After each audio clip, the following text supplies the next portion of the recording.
Peter H. Reynolds nació en Canadá en 1961. A los pocos años se trasladó con su familia a Massachusetts, donde vive desde entonces.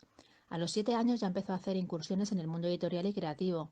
Estudió arte en varias escuelas y en la actualidad es fundador, presidente y director creativo, junto a su hermano gemelo Paul, de los estudios Fablevisión, donde produce programas para niños, vídeos educativos y aplicaciones multimedia. Ha sido galardonado en numerosas ocasiones tanto por su obra en general como por su mayor éxito, El Punto, publicado en 2003 y que se ha traducido a más de 20 idiomas. Ligado a él, ya que el arte es el hilo conductor en ambos casos, publicó en 2004 Casi, que lo podéis encontrar en catalán en la Biblioteca de Santa Ponsa. Entre sus obras como ilustrador podemos destacar la serie de libros para niños escritos por Megan MacDonald, que cuenta las aventuras de Judy Moody, una niña en busca de diversión constante que vive con su particular familia en una ciudad de Virginia, que podéis encontrar en las bibliotecas de Calviá, Illetas, Santa Ponsa y Son Ferrer. De la misma autora también ha ilustrado La Vuelta al Mundo en 80 días y medio, que podéis encontrar en la biblioteca de Son Ferrer, y Sting, El increíble niño menguante, en la biblioteca de Santa Ponsa.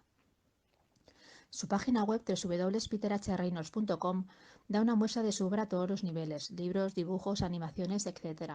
Pero su principal misión, como él mismo dice en su web, es la de ayudar a otros a encontrar su inspiración, ayudar de alguna manera a sacar la creatividad que llevamos dentro.